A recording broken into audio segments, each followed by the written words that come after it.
Hello everyone, welcome back again हम सबके YouTube channel में जिसका नाम है इजी आयुर्वेदा विद विक्की। आज का टॉपिक है मूड गर्भ। बहुत से स्टूडेंट इस टॉपिक पर कंफ्यूज होते हैं क्योंकि हमारी बुक्स में भी बहुत ही कंफ्यूजिंग वे में यह लिखा गया है, पर आज मैं आपको एक सिंपल वे में according to exam point of view से इसका वर्णन करूँगा। आज हम सबसे पहले इसकी परिभाषा देखेंगे, उसके बाद इसके निदान देखेंगे, उसके बाद मूड गर्भ के लक्षण देखेंगे, उसके बाद भेद और गति देखेंगे, उसके बाद संप्राप्ति और लास्ट में हम चिकित्सा एक सिंपल ट्रिक और निमोनिक्स के जरिए देखने वाले हैं। तो अच्छे से समझने और याद करने के लिए वीडियो को अंत तक ज़रूर देखें। तो चलो स्टार्ट करते हैं। स्टार्ट करने से पहले मेरी एक रिक्वेस्ट है कि जिसने भी अभी तक चैनल को सब्सक्राइब नहीं किया है वो प्लीज़ सब्सक्राइब कर ले ताकि आने वाले वीडियो की नोटिफिकेशन आप सभी को मिल सके। आप अपने डाउट्स और क्वेश्चन मुझसे इंस्टा पर भी पूछ सकते हैं, मेरे लिंक डिस्क्रिप्शन में है, आप चेक कर सकते हैं। मूड गर्भ की परिभाषा याद करने के लिए आप सभी को ये श्लोक याद करना होगा। बहुत ही सिंपल सा श्लोक है, बहुत ही कंपलसरी श्लोक है आप सभी के लिए। अगर मूड गर्भ का क्वेश्चन आता है तो ये श्लोक आपको लिखना ही लिखना होगा। बहुत ही सिंपल श्लोक है, आइए देखते हैं क्या कहता है ये श्लोक। सर्व अव्यय संपूर्णो मनोबुद्धि आदि संयुक्तः विगुण अपान समूढ़ो मूड गर्भ अभिधीयते। कहने का क्या तात्पर्य है? जिसके अंग प्रत्यंग पूर्ण विकसित हो चुके हो। सर्व अव्यय मतलब, अव्यय का मतलब होता है अंग, ठीक है। सर्व मतलब सारे, तो जिसके अंग प्रत्यंग पूर्ण विकसित हो चुके हो और जो मन बुद्धि आदि संयुक्त, अर्थात जो मन और बुद्धि से भी युक्त हो गया हो। विगुण अपान समूढ़ो, अब यहाँ पर विगुण अपान आ जाता है। कहने का तात्पर्य क्या है कि अगर ऐसा गर्भ यदि विगुण अपान वायु के कारण मूढ़ यानी मार्ग में अवरुद्ध, जिसे हम बोलते हैं ऑब्स्ट्रक्टेड लेबर, मूढ़ यानी मार्ग में अवरुद्ध हो जाता है, उसे मूढ़ गर्भ कहते हैं। क्या बोला गया है कि सर्व अव्यय संपूर्ण हो, जिसके अंग प्रत्यंग पूर्ण विकसित हो चुके हो, मनो बुद्धि आदि संयुक्त हो, जो मन और बुद्धि से युक्त हो गया हो, विगुण अपान समूढ़ो, अर्थात ऐसा गर्भ यदि विगुण अपान वायु के कारण मूढ़ या मार्ग में अवरुद्ध हो जाता है, उसे मूढ़ गर्भ अभिधीयते या मूढ़ गर्भ कहते हैं। तो बहुत ही सिंपल सा श्लोक है, सिर्फ 4 वर्ड का श्लोक है। सर्वव्य संपूर्णो मनोबुद्धि आदि संयुक्त विगुण अपान समूढ़ो मूढ़ गर्भ अभिधीयते। तो ये श्लोक आप सभी को याद होना चाहिए। आप 1-2 बार इसे अपनी नोटबुक में राइट डाउन करेंगे तो आपको ईजी वे में ये याद हो जाएगा। उसके बाद अब हम चलते हैं इसके निदान की ओर। निदान क्या होता है? अब ऑब्स्ट्रक्टेड लेबर मीन्स जो हमारा फीटस है, जो हमारा गर्भ है, वो बाहर नहीं आ रहा है, तो क्या किस किस में विकृति हो सकती है?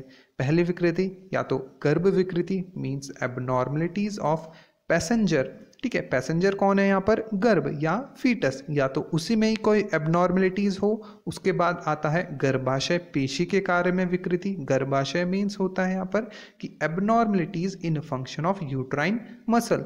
और उसके बाद आता है अपथ्य पथ, पथ मतलब होता है रास्ता। अपथ्य पथ का विगुण्य मीन्स एबनॉर्मलिटीज इन पैसेज। तो ये इसके 3 प्रमुख निदान होते हैं। आइए इनके बारे में देखते हैं। गर्भ विकृति। अब हम देखते हैं कि गर्भ में क्या क्या विकृति आ सकती है। सबसे पहला यहाँ पर बोला गया है कि आकृति की विकृति means abnormalities of size and shape of an foetus. उसके बाद जो दूसरा है उदर या आसन की विकृति means abnormalities in presentation and position of an गर्भ। तो ये 2 हमारे गर्भ विकृति के अंदर आते हैं। अब हम देखते हैं गर्भाशय पेशी के कार्य में क्या क्या विकृति आ सकती है। सबसे पहले यहाँ पर कहा गया है कि शारीरिक व्याधि मीन्स हमारे जो न्यूट्रिशन की वजह से शारीरिक व्याधि आ सकती है। उसके बाद मानसिक स्थिति पर प्रभाव मीन्स अफेक्ट ऑफ साइकोलॉजी। उसके बाद आता है नाड़ी कार्य में विकार means abnormalities of function of nervous system. और देव योग को आप अननोन भी मान सकते हैं।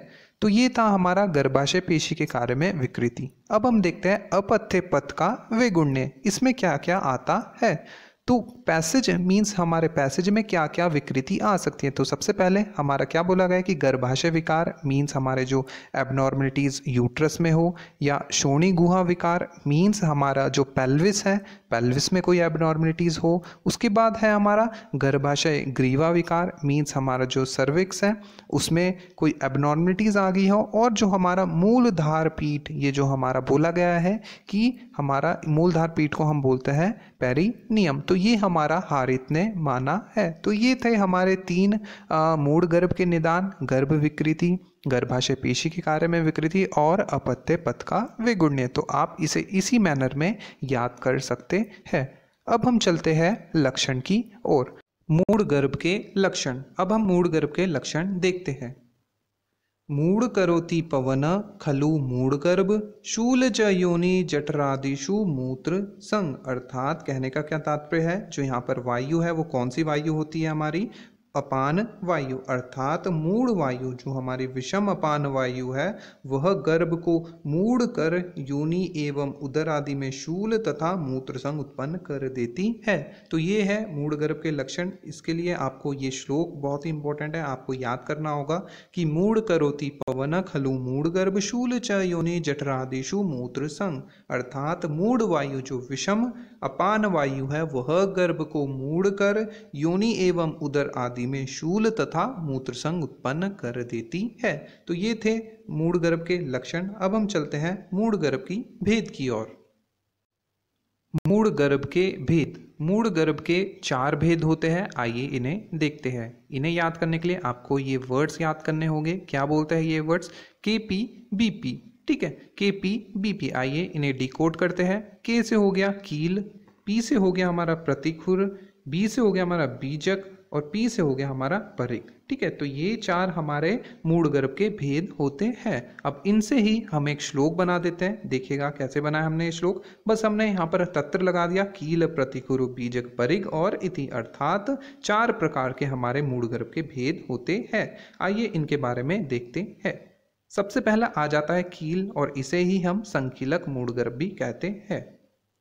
जो बाहु, सिर एवं पैर ऊपर की ओर करके योनि मुख को कील की भांति अवरुद्ध करता है वह कील मूढ़ गर्भ होता है या कहलाया जाता है। आप देखिएगा इस इमेज में जो ये गर्भ है, इसने इसकी जो बाहु और पैर और सिर है, इसका जो डायरेक्शन है वो अपवर्ड डायरेक्शन है। ठीक है, और अपवर्ड डायरेक्शन के लिए, अपवर्ड डायरेक्शन होने से ये जो योनि मुख को कील की भांति अवरुद्ध करता है, इसे हम कील मूढ़ गर्भ कहते हैं। तो कील मूढ़ गर्भ में क्या होता है? बाहु, सिर और पैर ऊपर की ओर करके योनि मुख को कील की भांति अवरुद्ध करता है, उसे हम कील मूढ़ गर्भ कहते हैं। अब हम चलते हैं प्रतिखुर मूढ़ गर्भ की ओर। प्रतिखुर मीन्स, खुर का मतलब होता है जो जानवर होते हैं जिनके 4 पैर रहते हैं, ठीक है, उनके पैरों को बोला जाता है खुर। तो उसी के नाम से यहाँ पर प्रतिखुर मूढ़ गर्भ भी पड़ा है। देखिएगा क्या बोलता है ये प्रतिखुर मूढ़ गर्भ, हाथ पैर एवं सिर से निकला हुआ। ठीक है, प्रतिखुर में क्या होता है? हाथ पैर और सिर से निकला हुआ परंतु शरीर से रुका हुआ गर्भ प्रतिखुर मूढ़ गर्भ कहलाता है। अब इसमें क्या हो रहा है कि हाथ पैर और सिर से तो निकल रहा है, परंतु जो अवरुद्ध हो रहा है वो कहाँ रुक रहा है? वो किससे रुक रहा है? शरीर से रुक रहा है। तो ऐसे मूढ़ गर्भ को हम प्रतिखुर मूढ़ गर्भ कहते हैं। अब चलते हैं बीजक मूढ़ गर्भ की ओर। बीजक में क्या होता है? एक भुजा और सिर के द्वारा निकला हुआ वह बीजक मूढ़ गर्भ कहलाता है। आप इमेज में देख सकते हैं कि एक बाहु और सिर के द्वारा निकला हुआ वह बीजक मूढ़ गर्भ कहलाता है। अब हम चलते हैं परिग मूढ़ गर्भ की ओर। क्या बोला गया है कि जो गर्भ योनि मुख को परिग, परिग का मतलब होता है एक आयरन रॉड जो कि दरवाजा बंद करने के काम आती है, परिग उसे बोलते हैं। तो जो गर्भ को परिग की भांति आवृत या ढक लेता है वह मूढ़ गर्भ परिग कहलाता है। आप इमेज में देख सकते हैं कि जो गर्भ योनि मुख को परिग की भांति आवृत करता है वह परिग मूढ़ गर्भ होता है। तो बहुत ही इंपॉर्टेंट है, मूढ़ गर्भ के भेद एग्जाम में पूछे जाते हैं, तो प्लीज आप इन्हें इसी वे में, इसी मैनर से याद कीजिएगा। अब हम चलते हैं गति की ओर। मूढ़ गर्भ की गति। मूढ़ गर्भ की 8 गति कही गई है। परंतु यहाँ पर जो विशेष 4 प्रकार जो हमारे 4 भेद बताए गए हैं वो भी गति के ही अंदर आते हैं। तो अगर आपसे पूछा जाए कि मूढ़ गर्भ की कितनी गति होती है तो आप बोलेगा कि 8 गति होती है। आप चाहे तो उनके नाम याद कर सकते हैं। लेकिन अगर आपसे पूछा जाए कि मूढ़ गर्भ की विशिष्ट गति कितनी होती है तो जो विशिष्ट 4 प्रकार की गति होती है कौन कौन सी हमारी जो बोला गया है केपी बीपी, कौन कौन सी आप केपी बीपी से याद रखिएगा कि कील, प्रतिखुरो, बीजक और परिग। तो ये थे मूढ़ गर्भ के भेद और उसकी गति। अब हम चलते हैं मूढ़ गर्भ की संप्राप्ति की ओर।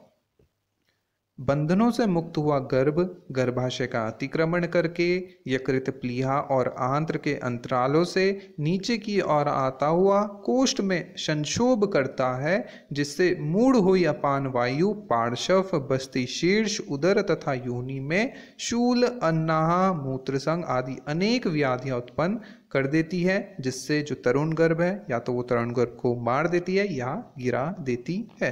तो ये है इसके मूढ़ गर्भ की संप्राप्ति की बंधनों से मुक्त हुआ गर्भ गर्भाशय का अतिक्रमण करके यकृत, प्लीहा, आंत्र के अंतरालों से नीचे की ओर आता हुआ कोष्ठ में क्या करता है, संक्षोभ करता है, जिससे जो मूढ़ हुई अपान वायु वो पार्श्व, बस्ती, शीर्ष और उदर में तथा योनि में शूल, अन्ना, मूत्रसंग आदि अनेक व्याधि उत्पन्न कर तरुण गर्भ को मार देती है या गिरा देती है। तो ये थी मूढ़ गर्भ की संप्राप्ति। अब हम चलते हैं मूढ़ गर्भ की चिकित्सा की और बहुत ही इंपॉर्टेंट है मूढ़ गर्भ की चिकित्सा। आइए इसे देखते हैं। सबसे पहले हम देखेंगे मूढ़ गर्भ की सामान्य चिकित्सा सिद्धांत। तो क्या बोला गया है सामान्य चिकित्सा सिद्धांत में? मूढ़ गर्भ में जरायुपातन के लिए वर्णित सामान्य कर्म करना चाहिए। क्या बोला गया है कि जो मूढ़ गर्भ है, मूढ़ गर्भ में जो जरायुपातन, जो प्लेसेंटा को एक्सपेल करने के लिए जो सामान्य कर्म बोला गया है वो ही करने चाहिए। दूसरा क्या बोला गया है कि अथर्ववेद में वर्णित मंत्र आदि का मंत्र कर्म भी करना चाहिए। जो अथर्ववेद में जितने भी मंत्र कहे गए हैं वो कौन से मंत्र हैं उन्हें हमें याद नहीं करना है, ठीक है। तो बस आप ये लिख सकते हैं कि अथर्ववेद में वर्णित मंत्र आदि कर्म भी करने चाहिए। उसके बाद क्या बोला गया कि प्रत्यक्ष कर्म देखे हुए शल्य विशेषज्ञ द्वारा शल्य का भी प्रयोग करना चाहिए। ये मैं आपको आगे बताऊंगा शल्य कर्म, ठीक है। तो अभी सामान्य चिकित्सा सिद्धांत में आपको सिर्फ ये 3 पॉइंट याद रखना है कि सबसे पहले कि मूढ़ गर्भ में जरायुपातन के लिए वर्णित सामान्य कर्म करने चाहिए, अथर्ववेद में वर्णित जितने भी मंत्र हैं उनका प्रयोग करना चाहिए, और प्रत्यक्ष कर्म देखे हुए शल्य विशेषज्ञ द्वारा शल्य का प्रयोग करवाना चाहिए। जिन्होंने प्रत्यक्ष शल्य कर्म देखे गए ऐसे विशेषज्ञों द्वारा शल्य कर्म भी कराना चाहिए। तो ये थे हमारे सामान्य चिकित्सा सिद्धांत। अब है जीवित मूढ़ गर्भ की प्रसव विधि। मूढ़ गर्भ हमारा जीवित भी हो सकता है और मृत भी हो सकता है। सबसे पहले हम देखेंगे जीवित मूढ़ गर्भ की प्रसव विधि। तो क्या बोला गया है कि जीवित गर्भ या मूढ़ गर्भ में उस सूतिका के गर्भ को निकालने का औषधि प्रयोग करना चाहिए या औषधि से प्रयत्न करना चाहिए। सबसे पहले क्या बोला गया है कि हमें औषधि का प्रयोग करना चाहिए। फिर क्या बोला गया कि गर्भ निहरण में असमर्थ होने पर मंत्र को सुनाना चाहिए। सबसे पहले औषधि का प्रयोग करेंगे, अगर औषधि के प्रयोग के बाद भी अगर गर्भ का निहरण नहीं होता है तो हम उसे मंत्र सुनाएंगे। उसके बाद हम क्या करेंगे कि अपरापतन के लिए वर्णित औषधि का प्रयोग हमें यहाँ पर करना है, ठीक है। तो ये थे जीवित मूढ़ गर्भ की प्रसव विधि। अब महर्षि हारित क्या बोलते हैं? महर्षि हारित ने 3 अपने मत दिए हैं। क्या बोला गया है? सबसे पहला देखिएगा कि लांगनी मूल को उष्ण जल के साथ पीसकर स्त्री की नाभि पर लेप करने से शीघ्र ही प्रसव हो जाता है।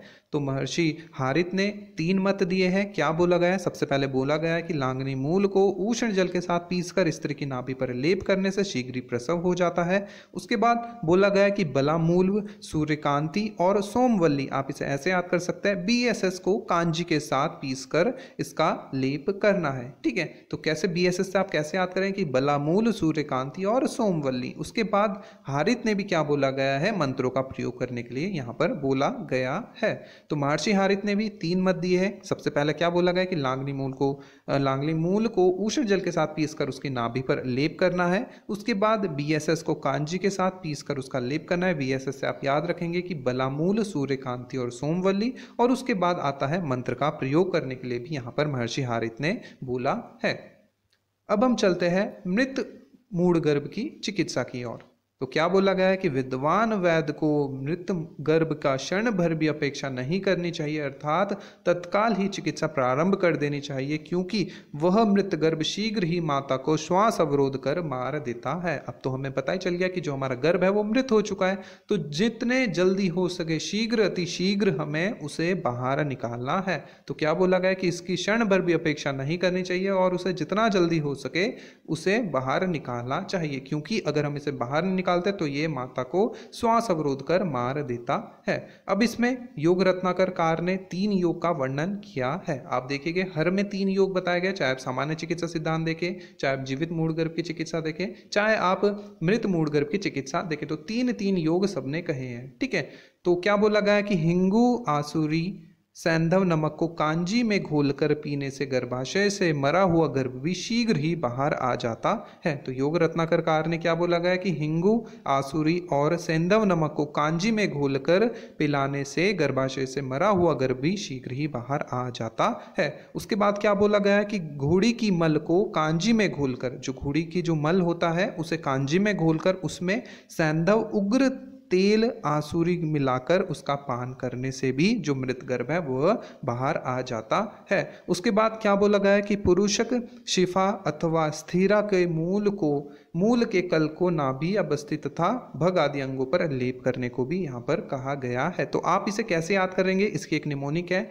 आप देखिएगा कि मृत मूढ़ गर्भ हैज मल इन कांजी, ये निमोनिक है, बहुत आप सबको याद करनी है। इससे आप योग रत्नाकर ने जितने 3 योग बताए गए हैं वो आप इजीली याद कर सकते हैं। क्या बोला गया है कि मृत मूढ़ गर्भ हैज मल इन कांजी एन सूता। ठीक है, सूता मतलब रस्सी। अब सूता वर्ड आपने कहाँ सुना है, कुमार वृत्य में सुना है, जो जब हम नाभिनाल काटते हैं तो उसे बांधते हैं और गले में टंगा देते हैं, तो वो सूता यहाँ पर लिया गया है। तो क्या आप बोलती है निमोनिक कि मृत गर्भ जो मृत मूढ़ गर्भ हैज मल इन कांजियन सूता पर शरीर स्थिर। अब उसका गर्भ का शरीर तो स्थिर रहेगा ही, क्यों, क्योंकि वो मर चुका है। तो अब देखिएगा इससे हम कैसे याद करेंगे, देखिएगा हैज से हम याद करेंगे हिंगू आसुरी और सैंधव नमक। तो इसे हमने क्या करना है, कांजी में घोलना है और उसे स्त्री को पिला देना है। उसके बाद मल, अब मल किसका है, घोड़ी का मल को हमें किस में डालना है, कांजी में घोलना है और उसमें सूता। तो सूता से आप याद रखेंगे कि सैंधव उग्र तेल और आसुरी। ठीक है, तो इनके साथ मिलाना है और उसे स्त्री को दे देना है। पर शरीर स्थिर, ठीक है, प से आ जाता है परुषक, शरीर से आ जाता है शिफा और स्थिरा के मूल के कल को नाभि और बस्ती तथा भग आदि अंगों पर लेप करने को कहा गया है। तो ये थे मृत मूढ़ गर्भ की चिकित्सा।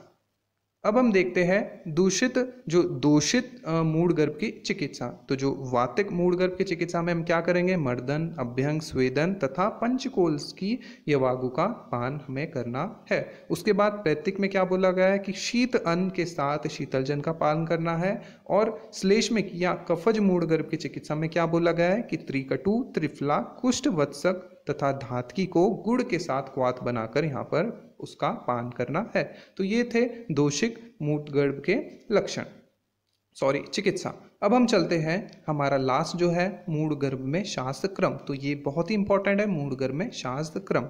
तो क्या बोला गया है कि वैद्य को स्त्री की यत्न पूर्वक रक्षा करते हुए गर्भ का जो अंग संसक्त हो रहा हो या मार्ग में आकर अवरुद्ध कर रहा हो, उस अंग का छेदन भली भांति करना चाहिए। तो क्या बोला गया है कि जो अंग हमारे मार्ग में अवरुद्ध बाधा उत्पन्न कर रहा है उस अंग का हमें क्या करना है, छेदन यहाँ पर भली भांति करना है। और इसमें जो शास्त्र यूज होगा उस शास्त्र का क्या नाम है, मंडलाघ शास्त्र। ठीक है, तो ये शस्त्र पूछा जाता है कि कौन सा शस्त्र है, तो आप याद रखेंगे शस्त्र कौन सा है कि मंडलाघ शस्त्र। ठीक है, उसके बाद है शल्य उद्धरण के पश्चात तेलों का वर्णन। शल्य के बाद हमें कौन कौन से तेल का प्रयोग करना है। तो आप निमोनिक कैसे याद करें कि बैग से निर्मित तेल। ठीक है, तो बी से आ जाता है हमारा 3 तेलों का वर्णन यहाँ पर होता है। कौन कौन सा, बला तेल, अति बला, गुडुचि आदि से निर्मित तेल और शतपाक बला तेल। ठीक है, तो ये तेल का वर्णन मिलता है हमारे बुक्स में। तो ये आपको 3 याद करने हैं बैग से निर्मित तेल। पी से आगे हमारा बला तेल, ए से आगे हमारा अति बला गुड़ इत्यादि से निर्मित तेल, और फिर आगे हमारा शतपाक बला तेल। तो ये थी हमारे मूढ़ गर्भ की चिकित्सा। आइए इसे एक बार समरी में देख लेते हैं। सबसे पहले हमने देखा सामान्य चिकित्सा सिद्धांत। सामान्य चिकित्सा सिद्धांत में क्या बोला गया है कि कुछ आचार्य बोलते हैं कि जरायु पातन के लिए वर्णित जो सामग्री है उसका हमें प्रयोग करना है। कुछ आचार्य बोलते हैं कि अथर्ववेद में वर्णित जितने भी मंत्र हैं उनका प्रयोग करना है, और कुछ बोलते हैं कि शल्य का प्रयोग यहाँ पर करना है। उसके बाद हमें पता है हमारा मूढ़ गर्भ जीवित भी हो सकता है, मृत भी हो सकता है। तो हमने सबसे पहले जीवित मूढ़ गर्भ की प्रसव विधि देखी। जीवित मूढ़ गर्भ में क्या बोला गया कि सबसे पहले औषधि का प्रयोग करना है। औषधि के बाद भी अगर हमारा गर्भ बाहर नहीं आता तो मंत्र का प्रयोग करना, और उसके बाद अपरापतन में वर्णित औषधि का प्रयोग करना है। इसमें ही हमें महर्षि हारित ने 3 योग बताए, कौन कौन से। लांगनी मूल को उष्ण जल के साथ पीसकर लेप करना है, BSS में कांजी, ठीक है, का पान करना है, और मंत्रों का प्रयोग करना है। और मृत मूढ़ गर्भ की चिकित्सा में क्या बोला गया कि मृत मूढ़ गर्भ की क्षण भर भी अपेक्षा नहीं करनी चाहिए, और शीघ्र अति शीघ्र ही उसे बाहर निकालना चाहिए। इसमें क्या बोला गया है, इसमें जो हमारे योग रत्नाकर ने इन्होंने भी 3 योग बताए गए। आप उस ट्रिक से याद करें कि मृत मूढ़ गर्भ हैज मल इन कांजी एंड सूता पर शरीर स्थिर, ठीक है। तो ये था हमारा मृत मूढ़ गर्भ की चिकित्सा। उसके बाद हमने दूषित मूढ़ गर्भ की चिकित्सा देखी, और लास्ट में हमने शल्य कर्म भी देखा। तो ये थे हमारे मूढ़ गर्भ की चिकित्सा। होप आपको ये समझ में आया होगा। अगर आपको फिर भी कुछ डाउट है तो आप मुझे कमेंट कर सकते हैं, मुझे इंस्टा पर पूछ सकते हैं, ठीक है।